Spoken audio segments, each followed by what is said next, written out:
আসসালামু আলাইকুম, কী অবস্থা? সবাই কেমন আছেন? আমরা আলহামদুলিল্লাহ ভালো আছি। ছোট্ট একটা রান্নাঘর বানাবো মাটির, তো সেই কারণে প্রথমেই তো চুলা বানাতে হবে। আর এই যে আমি কিন্তু চুলা বানিয়ে নিচ্ছি। একটা মোড়ার উপরে সুন্দর মতো মাটি দিয়েছি, মাটি দিয়ে কিন্তু এই যে মাঝে একটা কৌটো দিয়েছি, দিলে কিন্তু মাঝে সুন্দর গর্ত হবে। আর মাটির চুলা বানানো কিন্তু অত বেশি কঠিন না, খুবই সহজেই। এই পাশে কিন্তু একটু শুকাইতে হবে, এরকম কয়েকবার করে মাটি দিয়েছি। দেওয়ার পরে এই যে মাথাটা জিক টিক দিয়ে সব কিছু রেডি করে ফেলেছি। বলো। একটা কাপড় লাগবে ছাকার জন্যে।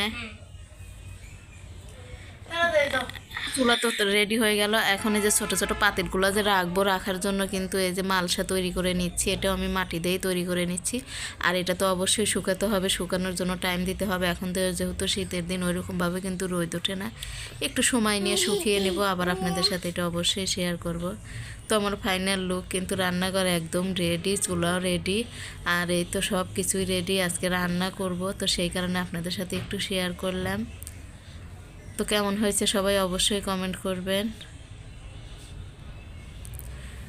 ছোট্ট সুন্দর রান্নাঘর। আজকের মতো ভিডিওটা এই পর্যন্ত। সবাই ভালো থাকবেন, দেখা হবে নেক্সট ভিডিও।